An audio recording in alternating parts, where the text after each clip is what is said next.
Ce qui semblait être une éternité s'étalait sur 3 ans, 5 mois et 20 jours. Mon existence autrefois stable et prévisible a commencé à s'effondrer 2 semaines auparavant. Je m'appelle Kevin et Isabelle est ma conjointe depuis plus de 3 ans. Nous nous sommes croisés lors d'un salon de l'emploi alors que je poursuivais mes études de maîtrise, et elle a fait l'éloge de son employeur. Malgré l'inadéquation entre mon domaine d'études et son métier, nous nous sommes bien entendus. Une série de dates banales ont finalement conduit à quelque chose de plus. Elle avait mis fin à ses fiançailles 6 mois plus tôt et je sortais ensemble depuis quelques années. La majorité de notre temps libre était passé en compagnie les uns des autres. Comme elle exerçait un emploi salarié, j'étais plongé dans mon travail de thèse. Nous avons tous deux abordé l'intimité avec prudence, mais une fois qu'elle a commencé, nous avons ressenti un lien indéniable. Après l'obtention de notre diplôme, nous avons échangé nos vœux, promettant que notre amour serait éternel. J'ai trouvé un emploi à proximité, permettant à Isabelle de conserver son poste, tandis que je gérais des projets pour Network Solutions dans le nord de l'Indiana. Mon rôle consiste à diriger une douzaine de membres de l'équipe et à voyager occasionnellement pour des installations chez des clients avec un groupe sélectionné de collègues. La décision de savoir qui voyage ne m'appartient pas. Il est déterminé par un collectif de chefs de projet et mon superviseur, Denis, dans le but d'offrir à chacun une expérience sur le terrain. À cette occasion, mon équipe était composée de 2 hommes et 3 femmes, tous supérieurs à moi. Leur expertise s'est avérée inestimable face à un client difficile. Il n'a pas fallu longtemps pour que la première confrontation houleuse ait lieu. Nous sommes arrivés à 8 heures du matin, avons tenu une réunion préliminaire et avons commencé nos travaux. En milieu de matinée, leur soi-disant expert s'est affronté avec Lisa, l'une des membres compétentes de mon équipe. Je suis intervenu pour arbitrer la situation avec leur responsable du site. Ébranlée par cette rencontre, Lisa a eu le temps de se ressaisir dans le café. Cependant, l'incident s'est répété après le déjeuner, ce qui a conduit leur expert à être renvoyé chez lui et Lisa à être excusée à l'hôtel, même si elle nous a rejoints pour le dîner. Plus tard, j'ai proposé une course dans le parc, ce que Lisa a accepté seule. Lors de notre footing, elle a proposé une évasion ensemble, mais je lui ai rappelé la politique de fraternisation de notre entreprise. De retour dans ma chambre d'hôtel, je me suis retrouvé perplexe face à notre échange. J'ai parlé avec Isabelle ce soir-là mais j'ai omis la proposition de Lisa. Le mécontentement de Lisa à l'égard de mon autorité s'était auparavant manifesté par un manque de respect. Le lendemain matin, j'ai contacté Lisa, qui m'a assuré qu'elle allait bien. Heureusement, la journée s'est déroulée sans incident. Leur expert restait sceptique mais contrôlait son humeur. Mon équipe et moi avons apprécié le dîner, et plus tard, un client perturbateur de l'hôtel a provoqué une agitation. Ce soir-là, j'ai choisi de faire du jogging en solo, j'ai appelé Isabelle et je me suis installé pour regarder les informations à 22 heures. Un coup à ma porte a révélé plus tard Lisa, vêtue de son manteau. Je l'ai saluée et j'ai senti un changement dans son comportement alors qu'elle exprimait le désir de me montrer quelque chose, ce qui s'est avéré être une démonstration inappropriée de son corps. J'ai exhorté Lisa à s'habiller et lui ai suggéré de retourner dans sa chambre, en espérant la voir le lendemain. Elle est partie avec une expression triste et feinte et un sourire. Conscient de la gravité de la situation, j'ai envoyé un email à Denis pour demander une discussion privée à propos de Lisa. Le lendemain, j'ai réitéré mon inquiétude à Lisa, qui a gardé son sang-froid. Malgré sa compétence professionnelle, ses actions étaient de plus en plus particulières. Denis a finalement répondu à mon email, acceptant de me rencontrer à mon retour. Le reste du voyage s'est déroulé sans autre problème. De retour au bureau, l'attitude de Lisa était toujours aussi sèche. J'espérais que les événements étranges de ces 2 nuits étaient derrière nous. Dimanche soir, cependant, j'ai reçu un texte inattendu de Lisa rempli de contenu explicite et d'émoticônes.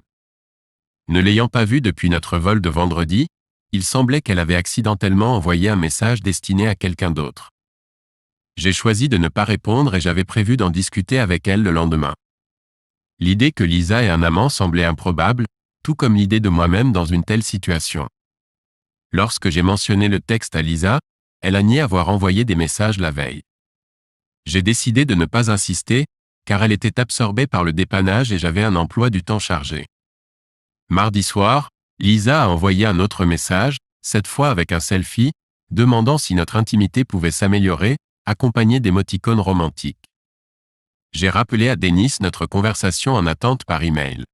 Il s'est excusé pour le retard et a reporté la séance au lundi suivant.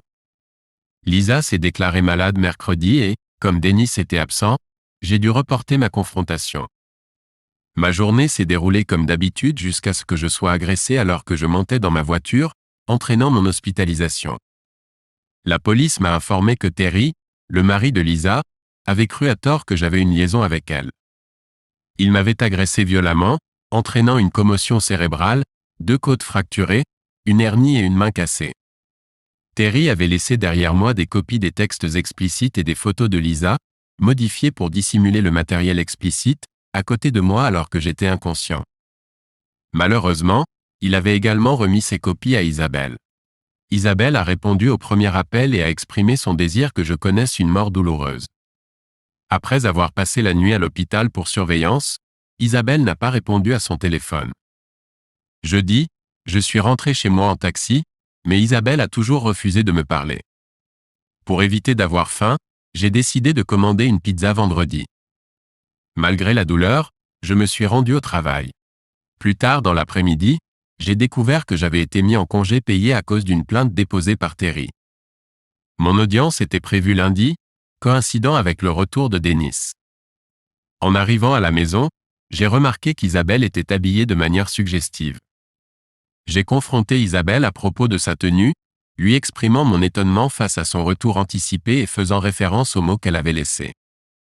Elle m'a informé qu'elle avait un rendez-vous et je l'ai mise en garde contre cela, soulignant les répercussions permanentes. Elle m'a accusé d'hypocrisie, affirmant son innocence face aux accusations jalouses de son mari. Elle a insisté sur le fait qu'il l'avait confondue avec quelqu'un d'autre et qu'elle n'avait pas compromis notre mariage. Elle m'a mis au défi de présenter des preuves, niant toute implication dans les textes et photos en question. Elle a clamé son innocence absolue, incapable de croire à la situation. Elle a laissé entendre qu'elle ne reviendrait peut-être pas ce soir-là et m'a conseillé de ne pas l'attendre. J'ai répété mon avertissement, mais elle l'a ignoré, ouvrant ainsi la voie à la fin de notre mariage.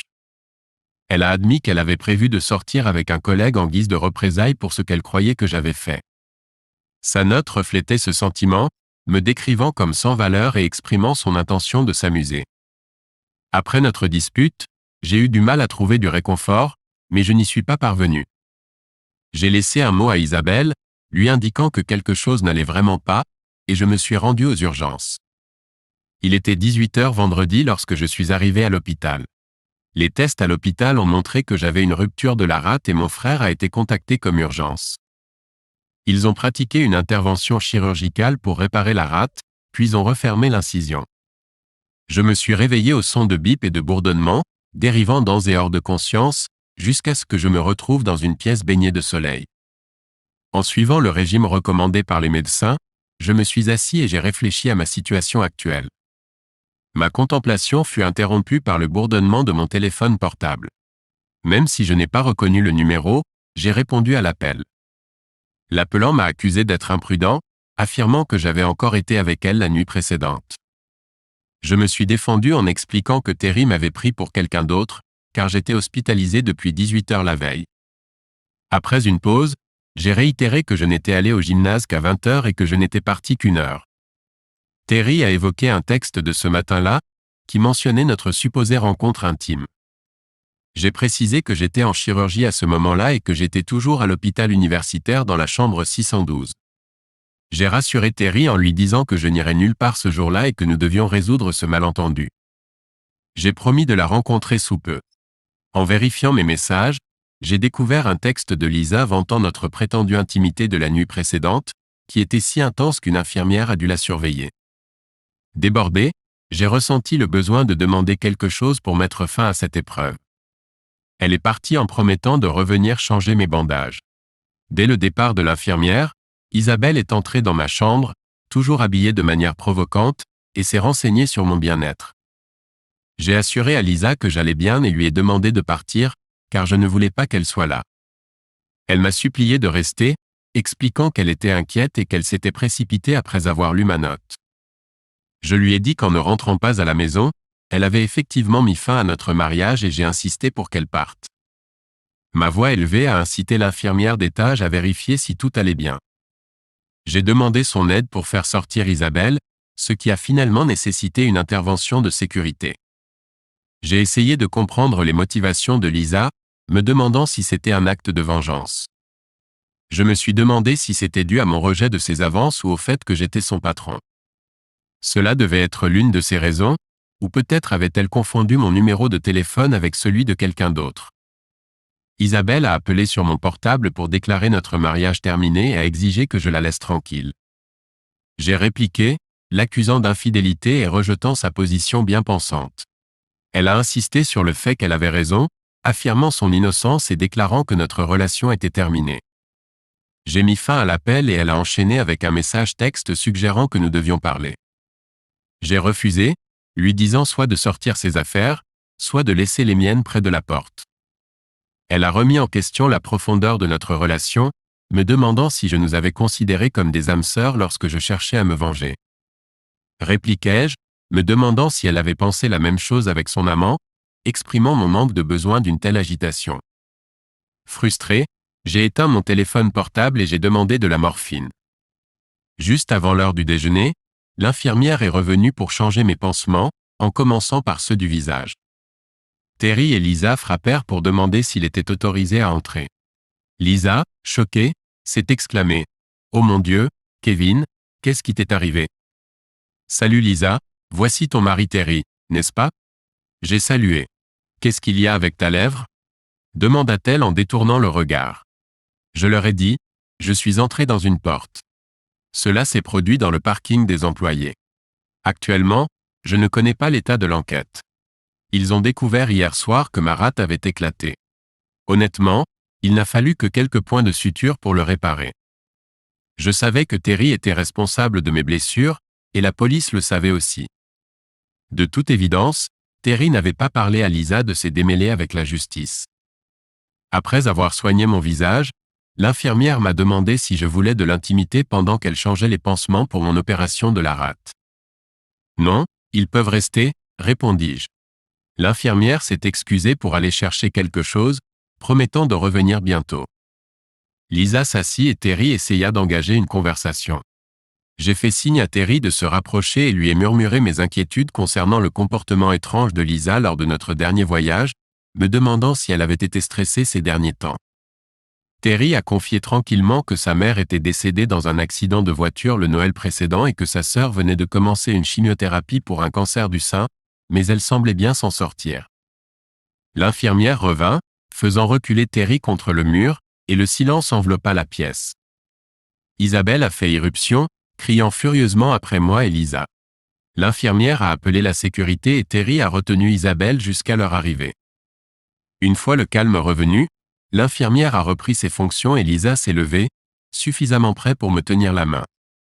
Lisa a fait remarquer « La nuit dernière a été incroyable, nous devrions retourner sur cette plage, être près de toi est si bien. » Terry, moi-même et l'infirmière avons regardé avec étonnement.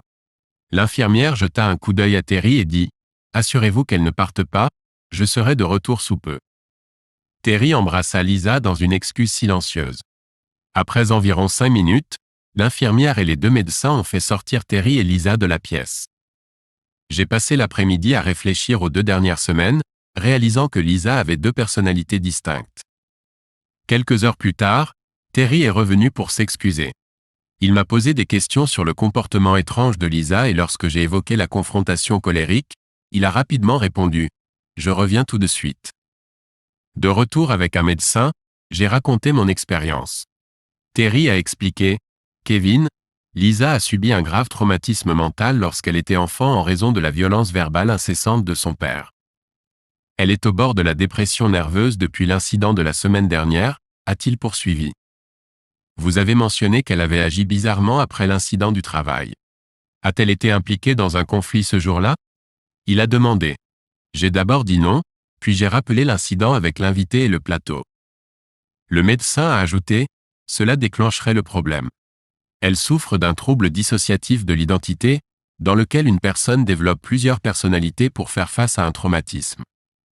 Vous devez être intervenu en sa faveur, laissant une impression sur sa personnalité alternative, a déclaré le médecin. Ajouté.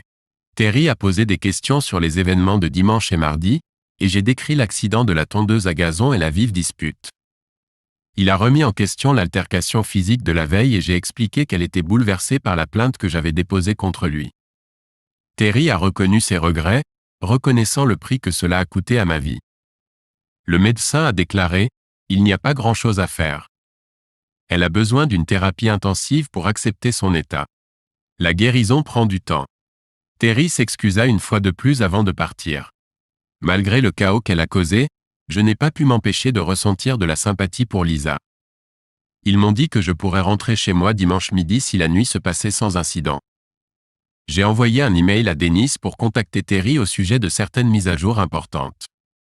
J'ai parcouru les textes d'Isabelle, remplis de sa colère dirigée contre moi, attristé par la façon dont ces événements avaient ruiné mon mariage. Écouter ces messages vocaux essayant de se justifier n'a fait qu'intensifier ma colère, alors je les ai tous supprimés. Dimanche, je suis rentré chez moi et j'ai tout retrouvé tel que je l'avais laissé. Isabelle n'avait pas déménagé et mes affaires étaient toujours là. J'ai commencé à préparer ce dont j'avais besoin pour la semaine à venir. Dennis a appelé vers 15 heures, proposant de me rendre visite et a mentionné que tout le monde croyait que j'étais innocent et que je n'avais rien fait de mal. Ma discussion avec lui au sujet de Lisa, ainsi que l'explication de Terry sur ses problèmes de santé, avait apaisé les inquiétudes de la haute direction. J'ai été réintégré au travail et l'incident serait supprimé de mon dossier. Lisa a été mise en congé sans solde. Alors que je déposais le dernier sac dans ma voiture, Isabelle est arrivée, m'accusant de projeter de fuir et me traitant de lâche. J'ai précisé que Lisa était en dépression et que ces accusations étaient sans fondement. Lisa était surveillée à l'université et j'ai recommandé de parler avec Terry pour obtenir une confirmation. Même si j'avais décidé d'accepter mes pertes et d'aller de l'avant, Isabelle m'a imploré de reconsidérer ma décision, affirmant qu'il y avait eu un problème de communication. Isabelle a soutenu que Lisa avait fabriqué les allégations et a présenté ses excuses, me suppliant de ne pas partir. J'ai catégoriquement déclaré mon incapacité à vivre dans une inquiétude constante pendant les 4 décennies à venir, soulignant mon refus de rester marié avec quelqu'un qui manipule sa vie privée pour se venger. Malgré les supplications et les expressions de regret d'Isabelle, j'ai simplement secoué la tête, fermé la portière de ma voiture et lui ai clairement fait comprendre que je n'avais plus l'intention de la revoir ni d'avoir de ses nouvelles. Isabelle a persisté dans ses supplications pour que je ne parte pas, proposant que nous puissions résoudre le problème de communication. J'ai exprimé mon scepticisme quant à sa description du problème comme un simple problème de communication, soulignant le changement notable dans le ton de ses messages et de ses messages vocaux.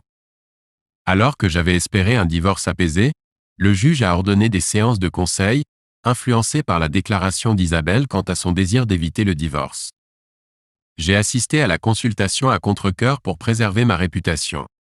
La première séance de conseil a pris une tournure défavorable lorsque le conseiller a employé une stratégie de division. Isabelle a exposé son point de vue, puis ce fut à mon tour de m'asseoir sur la chaise. Lorsque le conseiller m'a demandé de discuter de mes émotions, j'ai réitéré ma position contre le fait de rester marié à quelqu'un qui exploite sa vie personnelle pour se venger. Les efforts d'Isabelle pour comprendre mes sentiments et sauver notre mariage se sont heurtés à ma position inébranlable. J'ai réitéré mon refus de rester marié avec quelqu'un qui utilise sa vie privée comme une arme de vengeance. Les appels d'Isabelle pour une communication et une collaboration accrue ont été ignorés et j'ai quitté la séance, ignorant sa tentative de me retenir. Au fur et à mesure que les séances de conseil avançaient, j'ai continué à rejeter toute forme de coopération. Isabelle n'arrêtait pas d'essayer de parler de nos émotions, mais je fredonnais un air pour bloquer ses efforts. Malgré les tentatives du conseiller, les séances n'ont fait qu'intensifier notre éloignement. Après avoir rempli les audiences prescrites par le tribunal, mon avocat m'a informé que nous devions comparaître devant le juge. Le juge a approuvé la demande de divorce, reconnaissant l'état irréparable de notre relation. La quête incessante d'Isabelle a persisté même après le divorce, elle m'attendait après le travail et me rencontrait par hasard au supermarché. J'ai choisi de ne pas justifier son comportement et ses messages textes m'invitant à des rendez-vous se sont heurtés à ma résistance. Finalement, j'ai trouvé une tactique pour diminuer ses avances persistantes. J'ai informé Isabelle que ma future épouse préférerait qu'elle cesse de communiquer avec moi en réponse à son invitation à un rendez-vous. Je lui ai souhaité bonne chance dans la vie et, À ma grande surprise, cela a semblé la dissuader pendant une semaine. Lorsqu'elle a affirmé que je n'étais pas marié, j'ai précisé que je n'avais jamais prétendu l'être, mais que ce serait la réponse de ma future épouse lorsque je me marierais. Je l'ai exhortée à passer à autre chose, affirmant que je l'avais fait, même si sa persistance m'a fait craindre des difficultés potentielles dans ma recherche d'un autre partenaire. En me plongeant dans le monde des rencontres, il est clair que je manque de compétences dans ce domaine. Malgré mes tentatives, personne que j'ai rencontré jusqu'à présent n'est comparable à l'image que j'avais d'Isabelle, mais je ne suis pas pressé. Une connaissance du service comptable, également divorcée, s'est montrée intéressée et j'ai demandé l'avis de Denis avant de l'inviter à sortir avec moi. Après quelques rendez-vous, elle a indiqué qu'elle était intéressée par un arrangement entre amis avec avantages sociaux. Le lendemain de notre première nuit ensemble, Isabelle m'a envoyé un message. Isabelle m'a demandé si j'avais des sentiments pour cette nouvelle femme, ce que je considérais comme ne la regardant pas. En réponse, je l'ai informée laconiquement que mes sentiments personnels ne la concernaient pas et j'ai admis que j'avais toujours des sentiments pour elle. J'ai ajouté de brèves excuses et mis fin à la conversation, reconnaissant que c'était trop peu et trop tard.